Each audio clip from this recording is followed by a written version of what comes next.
speed, everybody, please. Attitude speed. Here we go, guys. 5, 4. Welcome to GetMoving TV. I'm Dr. Chris Land and I serve as your host. I've been a pediatrician here in Ventura County for 33 years.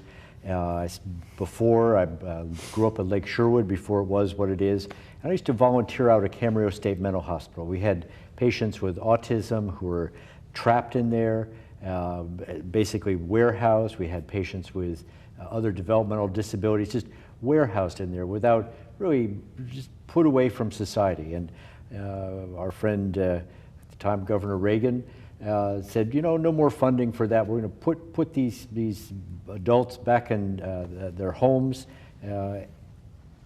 And there are some good things that came out of that. We had a good relationship with UC Santa Barbara in terms of what happened. But these adults have the same feelings that all of us do in terms of wanting to belong. And so when I met my guest today, Eddie Taduri, with the Rhythmic Arts Project, he's busy raising funds, but even more, he's raising awareness. So Eddie, tell us a little bit about the Rhythmic Arts Project yourself. And Thanks for having me on. I appreciate this. Anytime I get a chance to shed light, positive light on this population, I jump at it. As you said, these folks with intellectual differences really aren't that different than we are. I like the term intellectual difference, but I heard that from Mr. Shriver, who one of my heroes. You know, his mom started Special Olympics, and one of the fellows, Dr. Rick Rader, who's on our board of directors, is, you know, a fan of his, and vice versa. And it just means that, you know, many times I'll say that my students probably aren't going to grow up to be rocket scientists, but are you? You know, and so there's, the point is that they want the same things that we do. They want to be appreciated. They want to participate. They want to work. They want to be consumers. You know, they want to be loved and appreciated for who they are and what they accomplish and what they contribute to society on any level. So what we've done, I mean, I broke my neck in a surfing accident 14 years ago. I have a fusion 5, 6, and 7, and I have some quirks, you know, but I'm doing very well. This program really was initiated in the hospital during my recovery. Make a long story short, we started using, I played drums my whole life, so when I broke my neck, I thought, the first thing that I thought was, and I was totally paralyzed from the neck down, I was like, God, I'll never play again, you know. And the first emotion that came over me was, phew, I'm glad that's over with. Not the playing, because of course I love playing, and it wasn't that, it was like competing and being in the music business. And, you know, I mean, I did a lot of major gigs and I did a lot of very little gigs, depending on you know, when the rent was due, or when you know, that was a rule of thumb. I paid the rent and my phone bill. Eating wasn't necessarily a priority. And so... But you told me a little something about a certain neurosurgeon who came in and... Dr. Connor. Yes, he did. How did he feel you were going to do? Oh, well, that was Dr. Jones, actually. Oh, sorry. Dr. Connor was my surgeon, and he's one of my heroes. He's just a jovial, good-natured, excellent neurologist, and he, when I ever walked in his office 6 weeks later, he just started laughing. You know, he was so happy. The first surgeon, his partner, came to me in the ICU and pretty much said I probably wouldn't walk. When I moved to the rehab, they said, they never told me that because they were all, I thought they were like a flock of angels disguised as therapists and doctors there at the Santa Barbara rehab. Not the administration, the folks who worked there. And, but they didn't, you could see it in their eyes. They weren't holding too much hope. My physical therapist I'd be in a wheelchair, and she would come every day and just with a micrometer, look at how far I could bend my feet. And I kept telling her, don't worry, I'm going to walk. I felt good about my recovery. She would look up at me and kind of, okay, Eddie, you know. And one day I said, look, enough of this. There's the parallel bars there. Let me get up. You stand at one end. You set me up at the other end, and I'll walk to you. So I knew she thought, okay, let's get this over with, because they'd already sent the psychiatrist in who thought I was delusional, and they'd already decided in the round that I wasn't going to make it. So she rolled me up in my wheelchair to the parallel bars, and I got up, and she stood at the other end, and I smiled at her, and I took 2 steps, and then we both started crying, and she couldn't believe it, you know. And I knew in my mind that I was going to make it, but I mean, that was pretty significant for me. So, you know, we hugged, and I sat down, and I said, that's it, no more measuring my feet, I'm going to walk. Teach me how to walk. And then they had to teach me about, you know, the whole mechanics of walking again. And so that's what happened. And then little by little, the bodily functions returned, because they also weren't, you know, they said, that's not looking good either, Eddie, you know. And I said, don't worry, I'm going to be fine in every respect. So I walked out in 6 weeks. Also, while you were there, you know, we hear about One Flew Over the Cuckoo's Nest, and how sometimes patients, you know, are disruptive and so forth. Oh, you want to hear that story? Okay. Oh, yeah. All right. As I was lying in the ward, we had 4 guys in the back and 4 women in the front, and it was separated by a curtain. And as that thought occurred to me that I might not ever play again, my right hand was the first thing to come back. I was lying flat on the bed, and I could move this hand. So I asked a friend to bring me some drumsticks, just to see if I could hold the stick. And he did, and he brought a couple of shakers and a cowbell and things like that. So with the stick on the side of my bed, which I'll just use this, I started playing.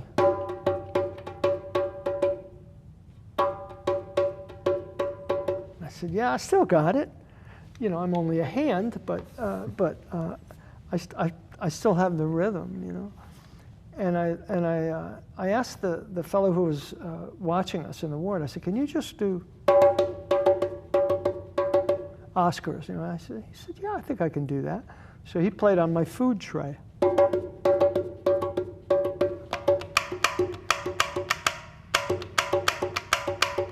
So we had this little thing.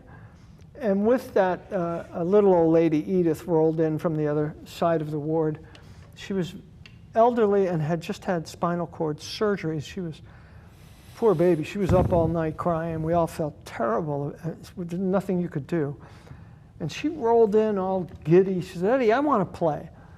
I said, all right. So we gave her a cowbell, and I said, can you just play the ands? So that. She couldn't quite get it. Ted, my partner to the left, had pancreatic cancer. They said, listen, get your ducks in a row. It's all over. And he said, I can't believe that. And I didn't know you could take chemo in pill form, but he said he washed his chemo down with lemonade, bought a brand new motorcycle, and drove across country from Ventura. He was from Ventura. He drove all the way across country, stopping in various places to say goodbye to people just in case. And he got to Washington, D.C., and he went out with his son and got plastered. It was raining. He totaled his motorcycle, broke every bone in his body. They took him to the rehab. They pinned him all back together. He had a stroke when he was on the table. Did I mention he had diabetes? He had diabetes. And that's how he ended up, when they sent him back to Ventura, and he developed blood clots. So that's how he ended up my roommate. And Ted couldn't move either. He was more incapacitated than I. And he said, Eddie, I want to play. So I said, Oscar said, I don't know, man. I said, just put the cowbell on his chest, give him a stick, and see if he can play the ands. So he played it perfectly. So now we have Oscar, and Ted is perfect. So Edith said, but Eddie, I still want to play. I said, okay, Edith, just clap. So she did that, and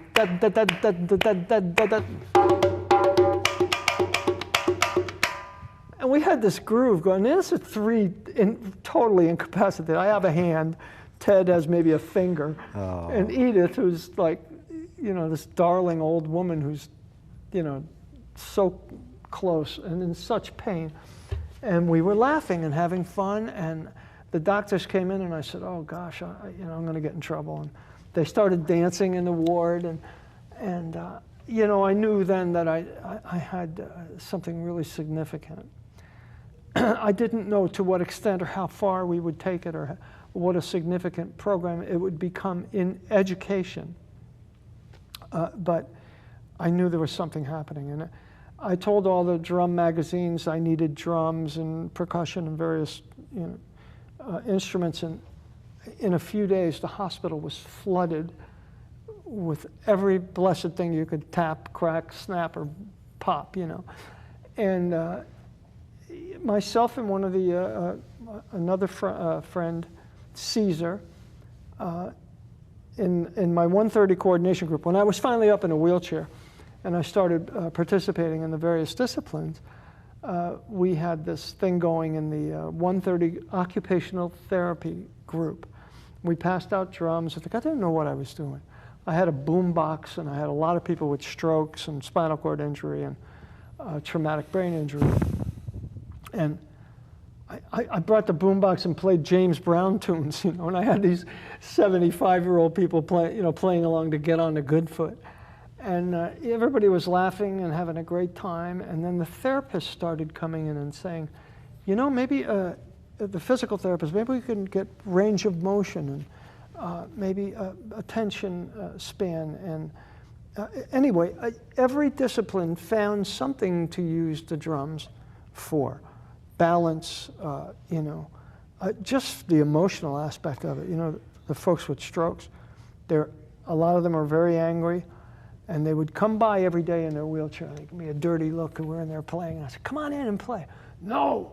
You know, 3 days later, they're in there rocking out. So everything about it, on every level, you know, physically, mentally, spiritually, however you looked at it, it was really fun, and it was positive, and it made people, in my eyes, it made them want to live. It made them want to recover.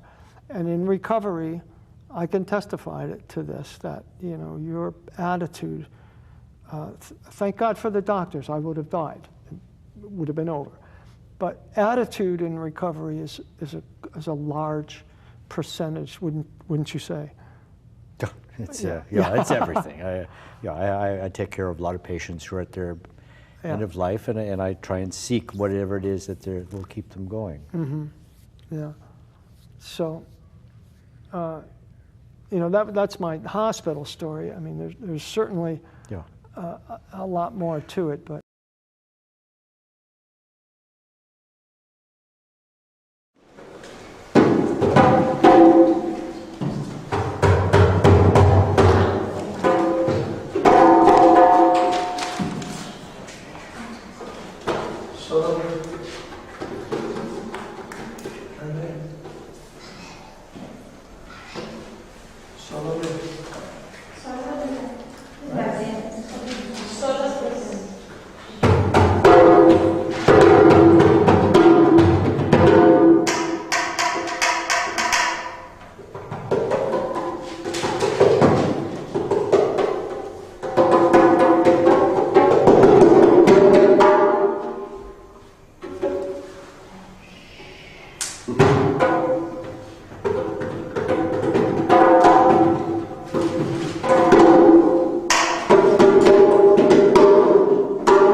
Y aquí están los números. Miren, 1, 2, 3, 4. Muy bien, Gaby.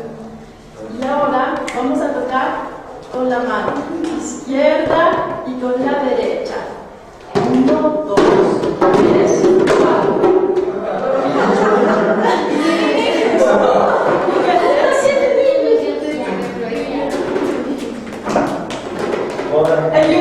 Ustedes tocan. Ustedes tocan.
that's evolved for you, and you know we all have our calling. I know you were involved in fundraising with was it?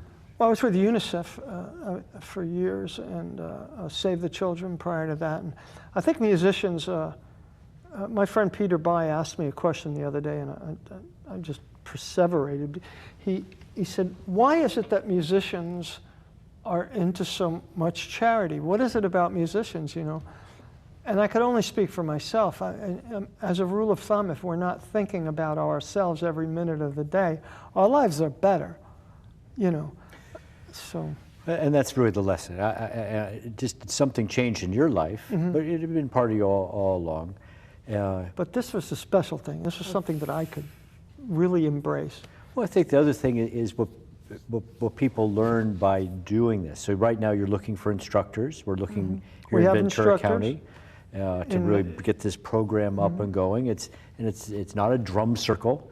No, it's a very serious educational program that encompasses life skills, spatial awareness, turn taking, all the developmental skills that everyone is approaching can be obtained through this very fun modality, which is it's enticing. People want to learn. People, you know, just quickly, if we use, okay. Oh, all right. So we're going to get right back. We're going to show you some of what Eddie's work does, and we'll be right back.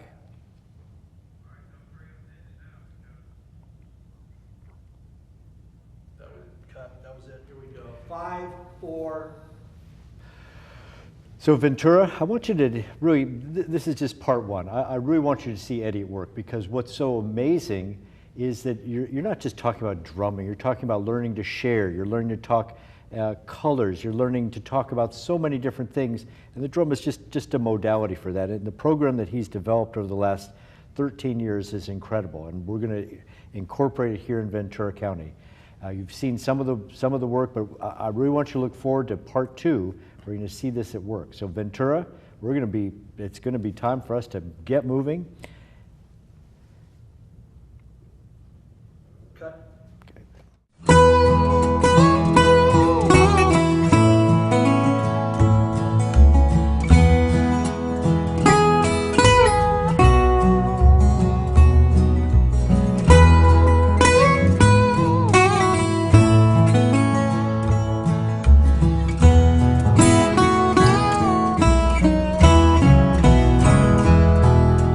River of life is rough as it can be, boys. There's unknown peril waiting to unfold, but there's help for you today if you feel you've lost your way. These are the tools for the soul. Well, first you need an ocean of devotion, and the vessel is strong enough to take you home, and a compass for your heart to show which way to go. These are the tools for the soul. A good book full of wisdom to rely on, a strong voice full of joyful songs to sing, and an instrument of seasoned wood and steel to help us find a better way to feel. We all need a firm foundation, somewhere that offers shelter from the cold, and a traveling companion with a loving hand to hold. These are the tools for the soul.